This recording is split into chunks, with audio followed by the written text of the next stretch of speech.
Sugeng siang anak negeri, piye kabare? Ape to? Ketemu lagi dengan aku Afif yang akan menemani anak negeri keliling Jawa Tengah dan juga Jawa Timur.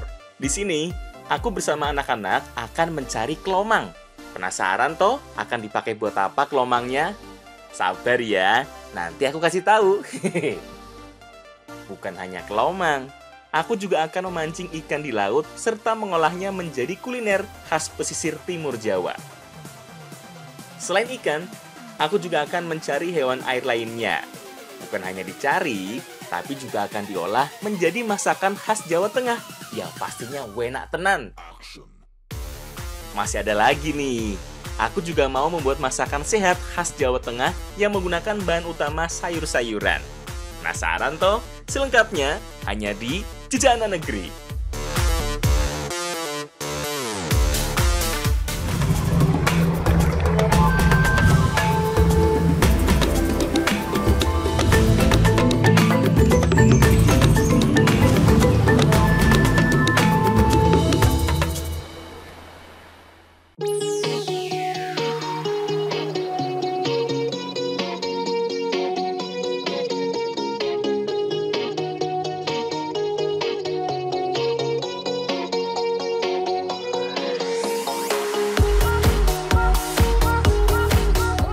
Aku lagi ada di Dusun Karangturi, Desa Sumberjo, Kecamatan Sudimoro, Kabupaten Pacitan.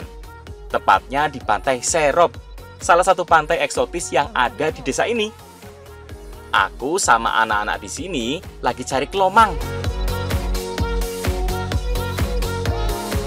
Kelomang adalah salah satu jenis Kurtasea yang biasa dijadikan mainan dan umpan pancing oleh anak-anak. Bentuk cangkang kelomang sangat beragam karena sebenarnya sebagian besar jenis kelomang tidak memiliki cangkang sendiri. Mereka menempati cangkang-cangkang bekas siput laut. Lagi cari kelomang, nah biasanya kelomang ini dipakai untuk umpan mancing. Iki kelomangi wis untuk kae rungi? Oke, Mas. Ya wis, kayak dari gini langsung mulai yo.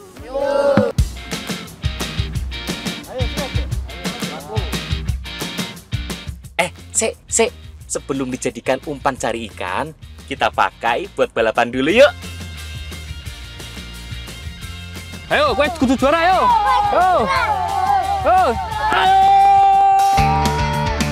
Kelomang ini cenderung hidup sendiri dan mudah bertengkar dengan sesamanya. Karena saat tumbuh semakin besar, hewan ini membutuhkan cangkang yang lebih besar. Sedangkan cangkang bekas siput laut utuh yang ukurannya cocok tidak mudah ditemukan. Makanya mereka sering bertengkar, berebut rumah baru. Menang aku weh. Apa gawe mancing tambah dolanan. Aduh aku ya lali Mas, berani Mas. Ya wis, ayo mancing apa yo? Iya. Saking senengnya sampai lupa mau mancing karena asik balapan kelomang. Sik yo, Cah, tak mancing dulu.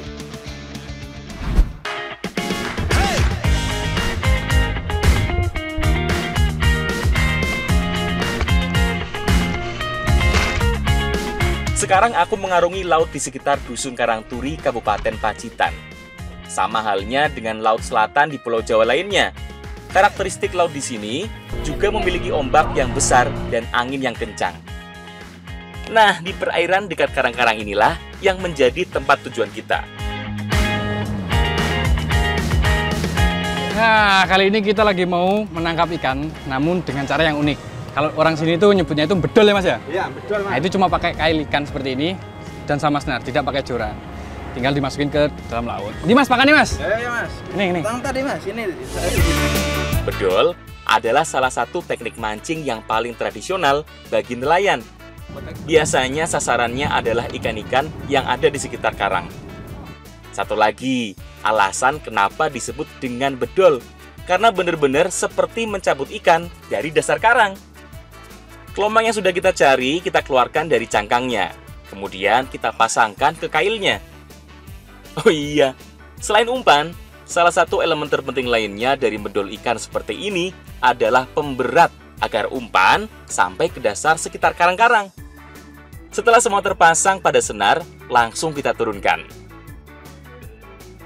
Oh iya, biasanya saat bedol, senar harus ditarik-tarik seperti ini untuk menarik perhatian sang ikan. Biasanya mancing dengan cara bedol seperti ini paling ideal adalah saat air sedang tenang. Kalau musim seperti ini, laut selatan di sekitar Pacitan sedang lumayan kencang. Semoga dapat ikan yuk Pak. Namanya juga mancing ikan dengan cara tradisional. Yo, susah-susah gampang.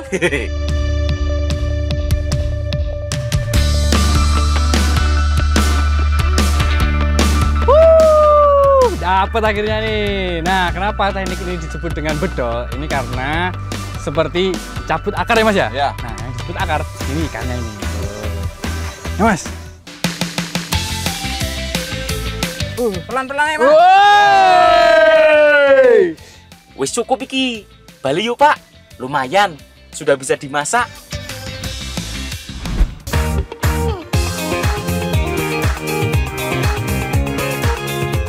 Sekarang aku ada di sekitar Pantai Serok, salah satu pantai perawan yang ada di Dusun Karangturi, Kabupaten Pacitan. Aku mau mengolah ikan yang didapat dari bedol. Tapi spesialnya, kita menggunakan bambu petung yang dibelah. Kemudian, buah kedondong yang kita cacah. Sekarang lagi mau masak ikan hasil bedol, tapi pakai bambu. Kira-kira mau jadi apa ya? Wah, penasaran aku, Mbak. Ayo, ada yang tahu nggak? Ini loh bumbunya, simple toh. Hanya butuh bawang merah, bawang putih, beberapa jenis cabai, lengkuas, jahe, dan buah kedondong. Oh iya, bambu petungnya harus aku belah dulu. Bambu petung adalah salah satu jenis bambu yang memiliki diameter besar dan ketebalan yang lebih daripada jenis bambu lainnya. Biasanya digunakan sebagai bahan perabot rumah tangga. Untuk bumbunya, semuanya diiris yo, tanpa kecuali. Mulai dari bumbu dasar sampai bumbu tambahannya. Oh iya, nggak cuma bumbunya, ikannya juga kita potong, biar lebih mudah saat memasak. Ada alasan kenapa kita gunakan beberapa jenis cabai. Nggak satu saja, biar rasa pedasnya lebih beragam. Ada yang halus dan ada juga yang lebih menyengat. Jadi walaupun pedasnya kuat, tapi masih bisa dinikmati. Sekarang mau masak ikan asem-asem, tapi spesialnya rasa asemnya ini diambil dari buah kedondong. Sengaja buah kedondong yang digunakan adalah bagian yang berdekatan dengan kulitnya. Soalnya bagian yang hijau ini lebih kuat asamnya daripada bagian daging yang berdekatan dengan biji. Nah, kalau semua bumbu sudah siap, sekarang kita balurkan ke potongan ikannya. Oh iya, selain bumbu iris tadi, tinggal tambah dengan sedikit gula dan garam.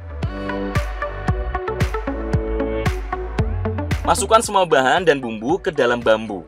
Kemudian tambahkan juga potongan buah kedondongnya. Terakhir, beri sedikit air agar semua bumbu bisa matang dengan sempurna. Jadi setelah semua bahan tercampur ya Mbak ya, baru kita masukkan ke dalam bambu. Nanti kita masak di tungku.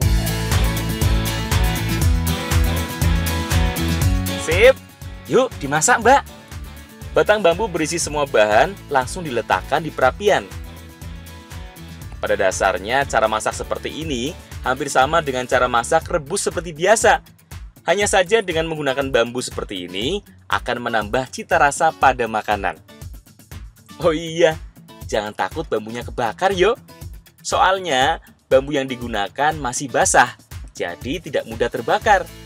Selain itu, juga karena ada banyak air di atasnya, jadi aman. Nah, wis mateng iki. Asem-asem ikan buah kedondong yang dimasak dalam bambu.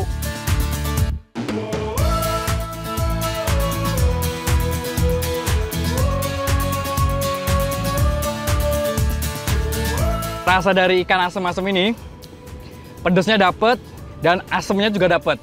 Dan ini pengaruh dari buah kedondong, segernya itu dapet banget. Walaupun dimasak dengan cara sederhana, tapi memiliki cita rasa yang luar biasa. Apalagi dimasak dengan wadah bambu seperti ini, membuat rasa dari asam-asamnya jadi lebih khas. Enak tenan yo.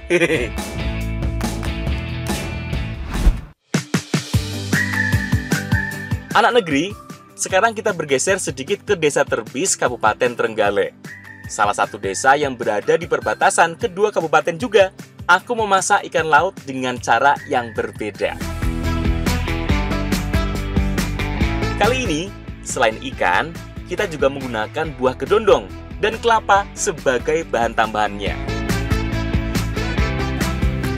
Masih berhubungan dengan ikan laut, kalau tadi kita masak dengan kuah bening, nah kali ini mau kita masak dengan santan. Wah, kira-kira rasanya seperti apa ya?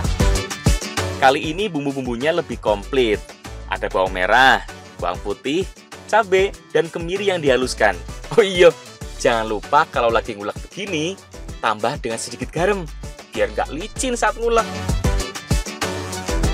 Selain itu, ada juga kelapa yang diparut untuk diambil santannya. Wis kebayang toh, kalau masakan menggunakan santan dari kelapa, ya jelas lebih gurih. Kalau ikannya, kita potong-potong lebih dulu, biar lebih mudah saat masaknya. Sebenarnya ikan yang digunakan bebas yo, jenisnya apa saja, yang penting menggunakan ikan laut. Terakhir, potong-potong daun kedondongnya. Tidak hanya buahnya saja, ternyata daun kedondong juga mempunyai rasa asam. Nah, makanya ini cocok untuk jadiin bumbu masakan. Rasa asam daun kedondong lebih halus, jadi lebih cocok dipadu dengan kuah santan seperti ini. Sip, sekarang kita masukkan semua bahan ke dalam wajan yang berisi santan. Mulai dari ikan, bumbu halus, dan daun kedondongnya. Jadi olahan ikan kali ini hampir mirip dengan sayur lodeh. Semua bahan mulai dari ikan, daun kedondong, dan bumbu-bumbu lainnya dijadiin satu tanpa ditumis. Ya wis Bu, ini siap? Langsung dimasak ya Bu ya? Sip, yuk, dan dimasak Bu. Butuh sekitar 15 hingga 30 menit sampai ikan benar-benar matang. Tergantung dari jenis dan ketebalan ikannya. Oh iya, kalau masak pakai santan seperti ini, jangan lupa untuk terus diaduk, biar santannya nggak pecah. Jadi rasa masakannya tetap gurih ya. Kalau sudah mau matang, tinggal tambah dengan potongan cabai dan tomat segar, biar makin mantep.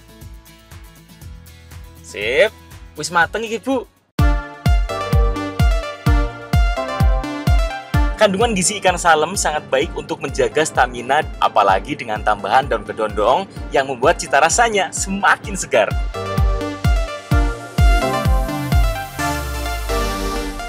Wah, rasa dari ikan kuah santan asam ini segar gurih, dan untuk daun kedondongnya ini lebih dominan, tapi itu yang bikin segar. Oh iya, dengan pakai tambahan daun kedondong seperti ini, ikannya jadi lebih cepat empuk, dan yang paling penting, semua aroma dan rasa amisnya hilang. Karena alam memberikan banyak manfaat.